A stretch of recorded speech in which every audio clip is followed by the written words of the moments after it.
For this presentation, we will be discussing the concept of light energy. So for the duration of the presentation, we will be um, discussing the concept about what is light, what constitutes a light, so how two rainbows are formed in the sky after the rain, why do sky are blue, how do sunset reflect or portray a red color. We will be tackling those concepts as we go along with the presentation. For the learning competencies of this presentation, number 1, enumerate and describe the different properties of light. Number 2, explain the hierarchy of colors in relation to the energy of visible light. So visible light in the electromagnetic spectrum, this is the only part of the electromagnetic spectrum where we can perceive using our senses or using our sense of sight. So basically, visible light is the rainbow, no? The colors of the rainbow, the radiant beam that we can see in the sky when there's uh, rainbow in the sky.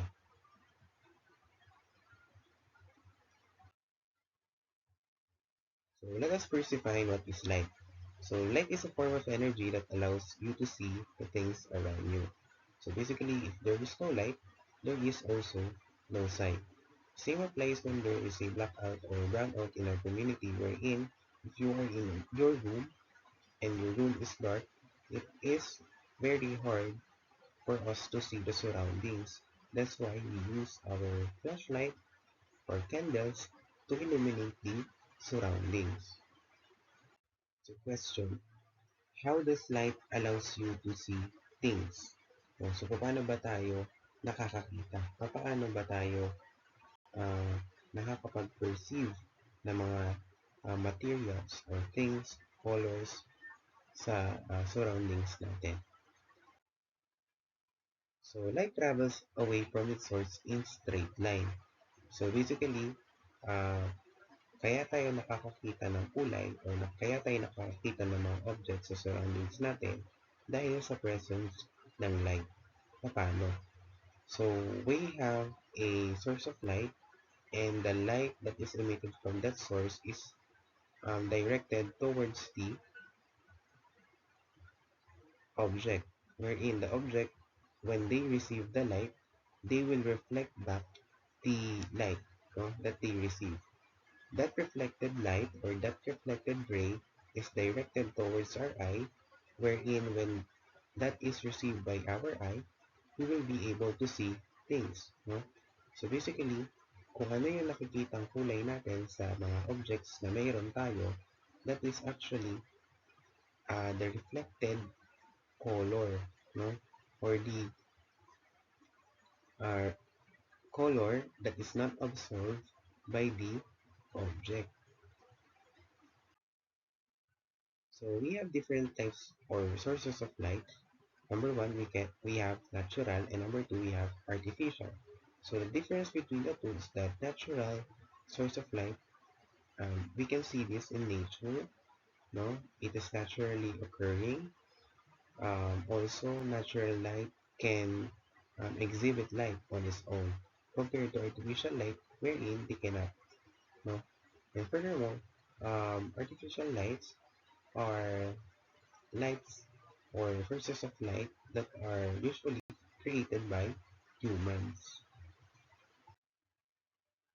So for natural source of light, we have lightning, sun, meteor. Also, we have stars. No, if you are familiar with the firefly, the bug that emits light on its bottom part, that is also a natural source of light. If you're also familiar with the lanternfish, no, those are also natural sources of light because those light are naturally occurring or it can be exhibited on its own. No? Next, we have artificial source of light. For artificial source of light, we have candle, flashlight, lamp. So if you're going to observe these three materials, These sources of light are man-made, and we also need to manipulate it for it to be able to exhibit light.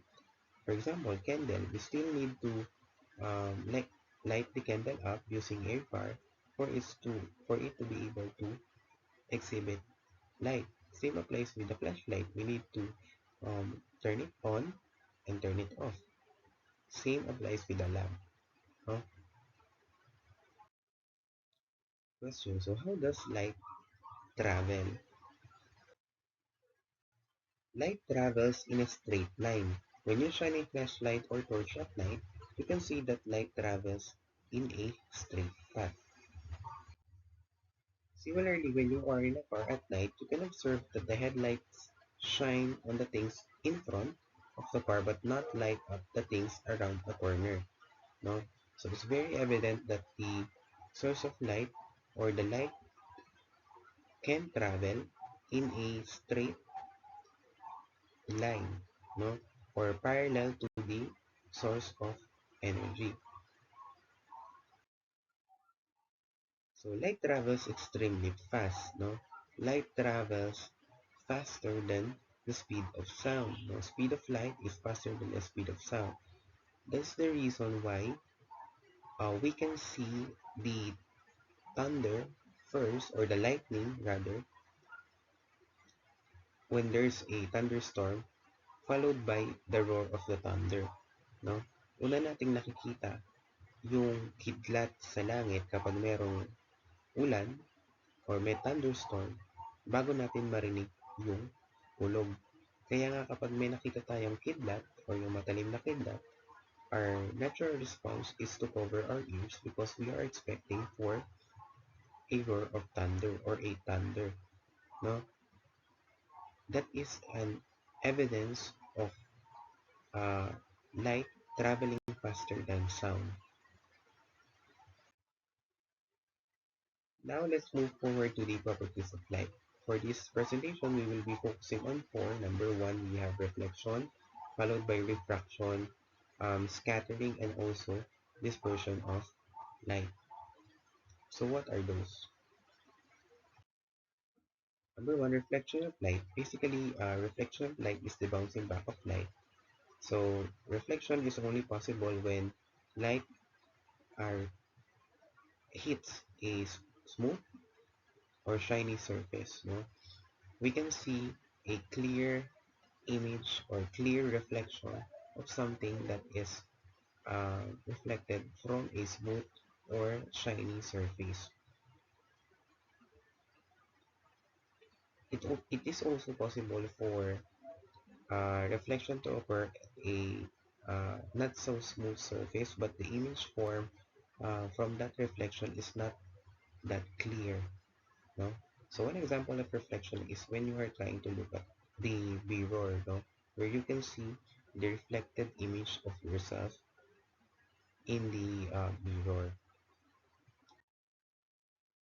When light travels through materials such as air or water, it slows down slightly. So basically, this is the second property of light, which is what we call the refraction.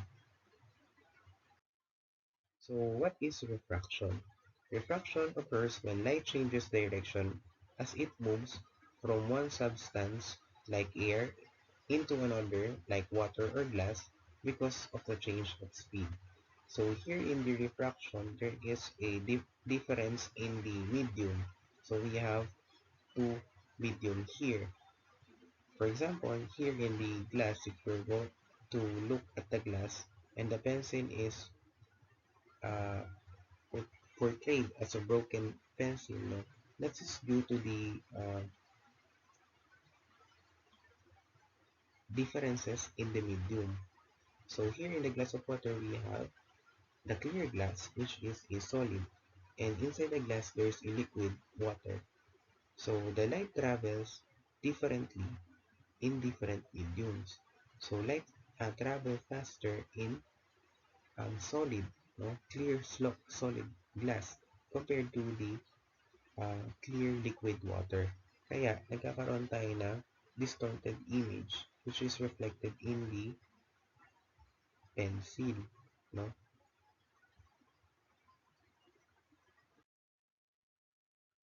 Next, we have scattering. So scattering occurs when light encounters small particles or molecules in a medium and is redirected in different direction. So, paano ba yun? For scattering, we have uh, three different kinds of scattering, but here we will be focusing on two. No? Number one, we have Rayleigh scattering. It occurs when light interacts with the particles much smaller than its wavelength. This type of scattering is responsible for the blue or red color of the sky. So if you were curious why the sky is blue at day and red or orange during the sunset, that is due to Rayleigh scattering. So the light that is emitted by the sun when it comes to Earth, no, during the day, the particles or the molecules in the atmosphere um, scatters, no, the visible light that came from the sun. So the color of the sky that we are able to see is actually the color that is reflected and not absorbed by the particles or the molecules in the atmosphere. So next time that you're going to, if you're going to look at the sky, no, and you see a blue color or a red color during a sunset, that is due to the Rayleigh scattering. Next, sample or type of scattering is what we call the MIE scattering. So MIE scattering happens when particles are about the same size as the wavelength of light. So compared kanina sa Rayleigh scattering, the particles are much smaller than the wavelength, no? But here, the particles or the molecules in the atmosphere is just the same size of the wavelength of light. So this type of scattering causes the white appearance of clouds. No? Why do clouds are white in color? That is due to the presence of MIE scattering. Next property of light is dispersion. So dispersion occurs when light passes through a medium such as a prism and is separated into its component colors. So dispersion is a property of light that is responsible for the formation of rainbows. We are able to see rainbows during uh, after the rain in the sky. That is due to the dispersion of light. So the water molecules in the atmosphere that are scattered acts as a natural prism wherein the visible light is refracted into its component colors. No? So these different colors, the royal UV, the red, orange, yellow, green, blue, violet, indigo, no? Those colors have different wavelengths and frequencies. And in turn, those colors have different energies. So let's discuss the hierarchy of colors. What is the uh, color that has the highest wavelength or the shortest wavelength, and what is the color that has the higher energy or the lowest energy? For the hierarchy of colors, no, hierarchy of colors in relation to energy is determined by the wavelength and frequency of light, with shorter wavelength corresponding to higher energy.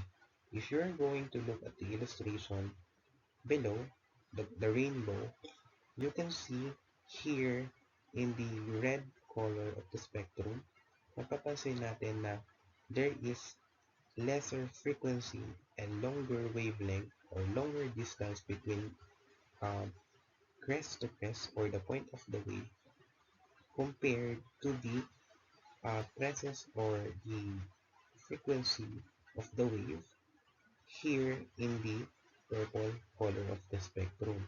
So what does it indicate? No? Ano ba yung implication kung bakit, kung ano bang meron kung mahaba yung wavelength, kung makonti yung frequency, kung marami yung frequency. So basically, kapag mas maraming frequency, ibig sabihin, mas mataas yung energy. And kapag sa wavelength, kapag mas maikli yung wavelength mo, mas mataas yung energy mo. So, mas mahabang wavelength, lesser energy, lesser frequency. So, if we are going to look here at the electromagnetic spectrum, this is actually, this should be discussed, no, for your grade 7. So, here in the electromagnetic spectrum, we have the gamma ray, X-ray, ultraviolet rays, infrared rays, microwave, and radio waves. So this electromagnetic spectrum compared to the other waves, no, these electromagnetic waves, it does not require a medium. Basically, it can travel with or without a medium. So if you're going to look at the wave below, no, yung mga alon dyan sa lower part ng ating presentation here, from the gamma ray, it has higher energy compared to radio wave who have lower energy. Bakit kaya? Because if you're going to look at the number of frequency of the wave here at the part of the gamma rays, mapapansin natin na magkakadikit, mas marami, mas maliit yung wavelength, kaya mas mataas yung energy kasi mas maraming frequency compared to the radio wave wherein mahaba yung wavelength, konti yung frequency, mababa rin yung energy. Same applies here in the visible light. So visible light or the visible spectrum is the only part of the electromagnetic spectrum wherein we can perceive it using our sense of sight. So here in the visible light or in the visible spectrum, the purple part of the purple or the violet part of the visible light spectrum have higher energy compared to the red part of the spectrum because the violet part of the visible light have more frequency, shorter wavelength, therefore higher energy compared to the red wherein it have higher or longer wavelength and lesser frequency, resulting to lower energy. For you to be able to relate and understand what I'm trying to say, if you're going to look at here in the spectrum or in the wave of colors, no, mapapansin nyo na uh, mas maraming wave dito sa part ng green kasi mas mataas yung kanyang energy. Compared here in the radio waves, konti lang yung waves, konti lang yung frequency. Therefore, mababa lang yung energy niya. Ganun lang siya. Ganun lang ito siyang titignan. So, here in the visible spectrum, mapapansin natin, in the violet part of the spectrum, 400 nanometers, no? Compared to the red, wherein there is 700 nanometers. Habang lumalaki yung nanometers, mas bumababa yung energy na meron yan. So, on your notebook, research for the following questions. So, what are the colors of the rainbow and what makes the formation of the rainbow possible? So, basically here we're going to answer on your notebook using your own words. What is the property of light that is responsible for the formation of the rainbow in the sky? Further, you are going to also answer the question, why is the sky blue during the day and why is it red or orange during sunset? So explain the reason why in no more than 3 sentences. So if you don't have any questions or clarifications to us, you can start on answering the research activity.